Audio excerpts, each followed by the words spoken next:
Welcome to Dynamite News. Today we have with us His Excellency Ambassador of Palestine, Mr. Abdulla Abu Shawesh. Welcome, sir. And we would like to talk about, on International Migrant Day, about the present condition in Palestine and what is happening to the migrants in Palestine and specifically in Gaza. Thank you so much indeed, dear Dalib, for coming today and to interview me, and of course many thanks to Dynamite News at large when it came to the migrant, because wording have a meaning. Of course, in Palestine we did not have migrant, because migrant it might be considered as a voluntary. We in Palestine, or 60% of the Palestinian people is not migrant, refugee, which means that this should take us to the 77 years ago when the Israeli, or when the Jewish with the Jewish terrorist gang succeeded to expel, to ethnically cleanse the Palestinian people from their homeland, ancient Palestine. So that migrant is completely different, is not applied. In our case, we are refugee, and I personally born in a refugee camp in Gaza. My late father, Muhammad, was born in his original village, Berga, and he is likewise the other 950,000 Palestinians at that time who was enforced to leave their homeland and to become a refugee.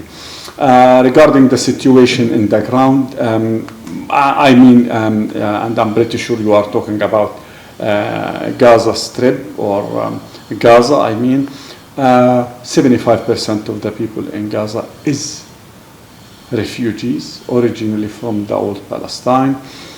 Gaza, as you and all your audience, of course, know that it was endured 2 years of a devastating war launched by the Israeli forces, fully supported by the United States of America and many other Western countries.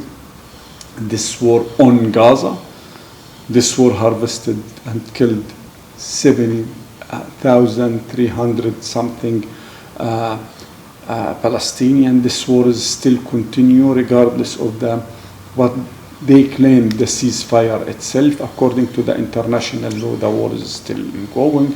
Israel did not declare yet ending the war, and there is no ceasefire, because since the declaring of the ceasefire, 373 Palestinian or something like this has been killed at the hand of the Israeli occupation force.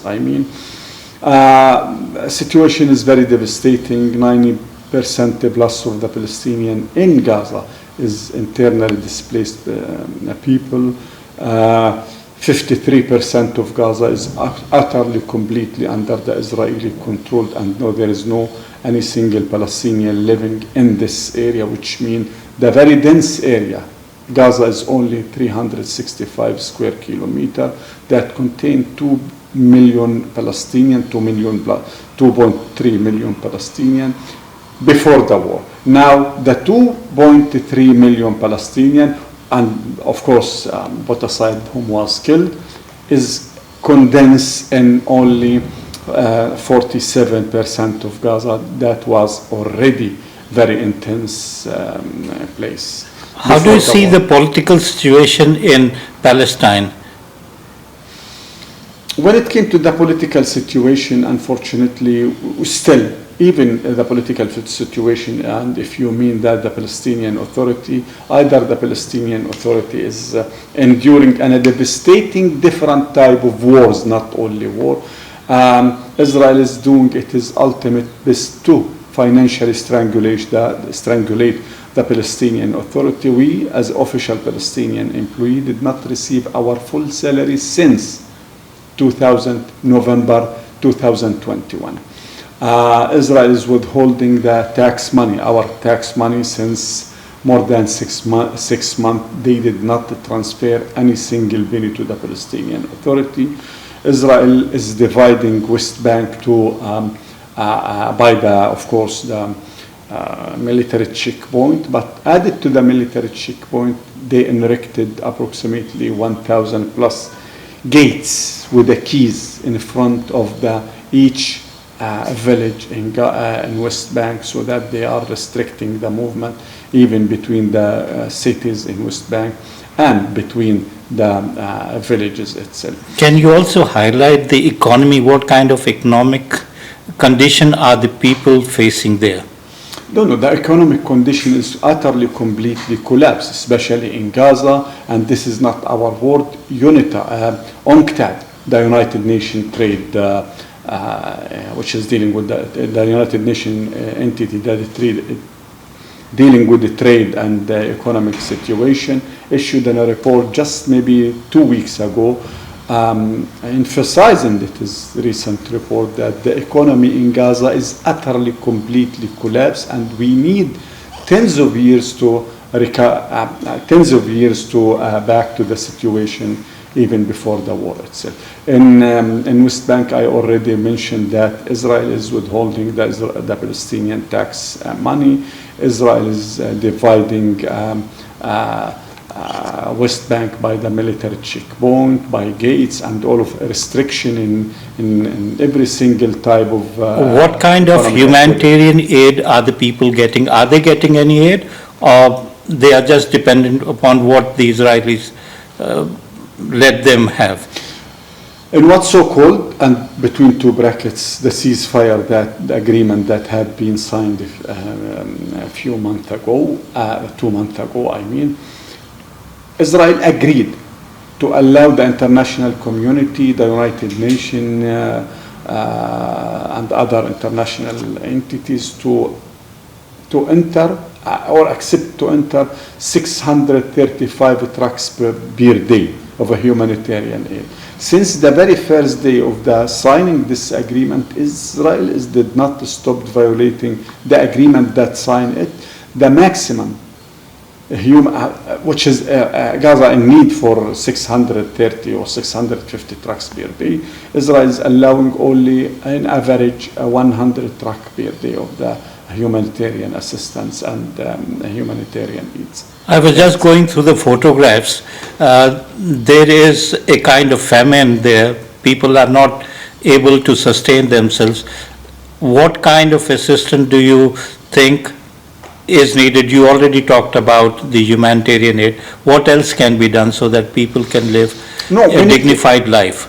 Again, when it came to, you are just highlight one aspect of the suffering that Palestinian is enduring right now, which is the famine. But the Palestinian, again, 90% of them is living in a makeshift, tents, in this very cold winter, which means that even the tents is not enough, even the shelters is not enough.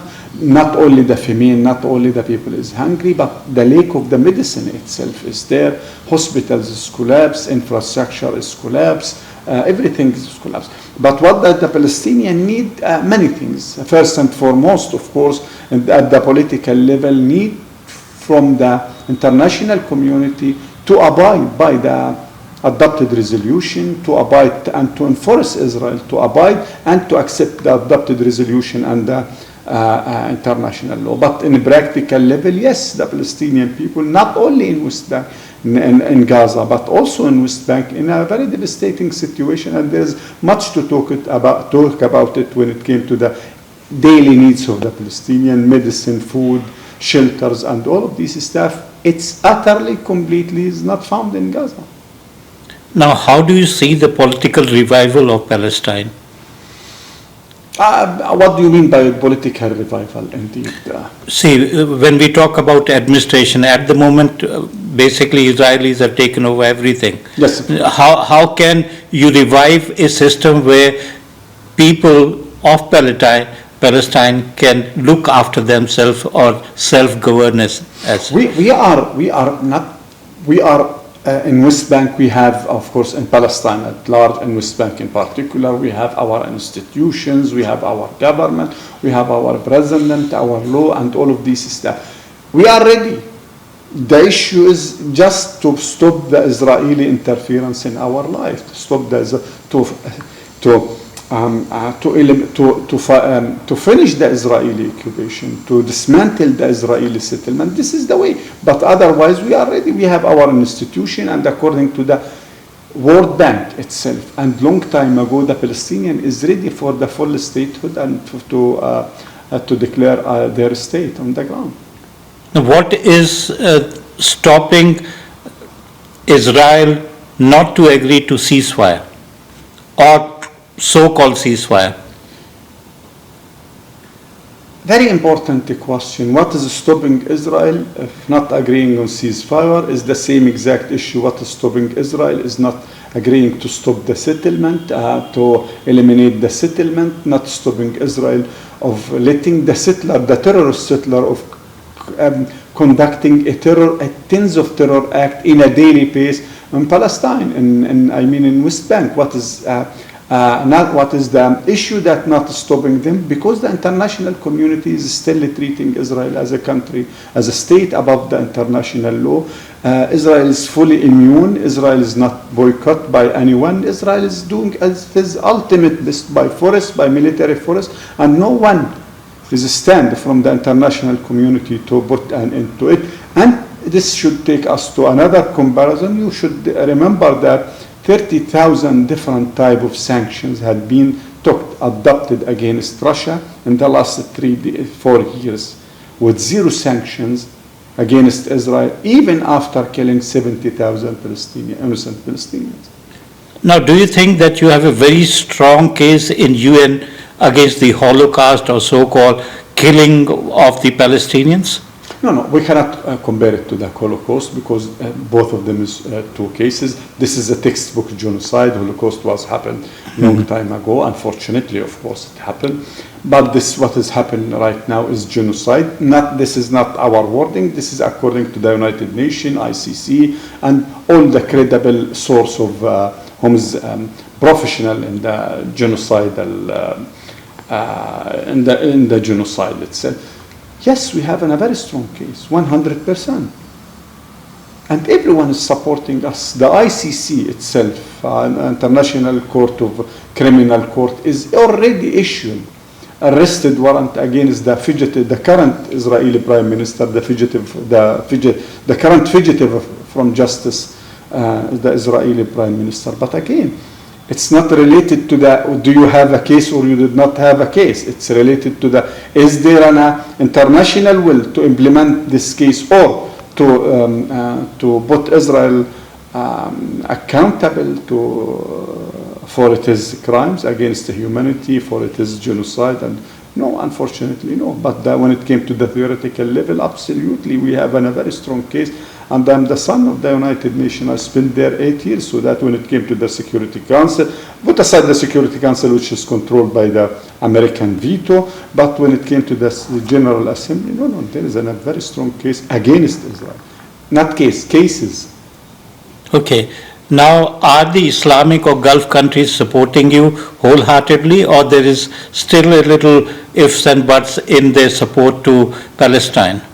No, when it came to support of Palestine, the question of Palestine, not Palestine, the question of Palestine, we the Palestinians prefer to take it it is a global, at the large level, the global level. So that we all the time used to say, not only the Islamic country, the Arab country, Islamic country, India, everyone is supporting us when it came to the theoretical level, when it came to some other type of support. But again, there is no international will at the global level, united international will at the global level to put Israel or to make Israel stand, abide by the international law. But no, the support, yes, we are receiving a good support from all around the world, except, of course, Israel, United States of America, and others. How would you describe India and Palestine relations at the moment? When I use, we should shed light on the historical background of India-Palestine relation. India was with the Palestinians in mid-1930s, during our first revolution against the British mandate, British and Jewish Jewish gangs at that time, Jewish terrorist gangs at that time. India was with us. India voted against the partition plan of Palestine in 1947.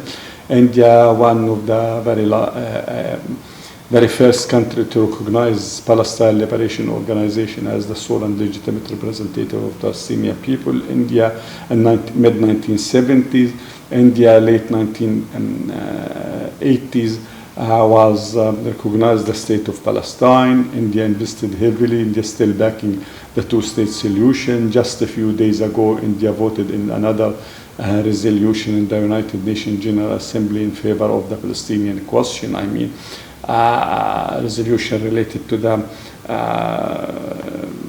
right of self-determination of Palestinian. India still backing the two-state solution, and much to talk about it. Well, it's good relation. Okay. Thank you very much, Sure. His Excellency, and I will keep in touch.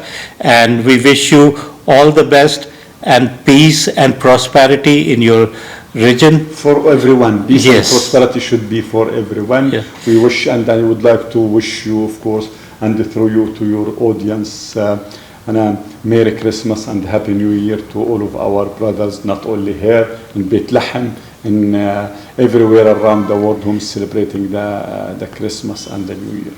Thank you very much. Sure, sure.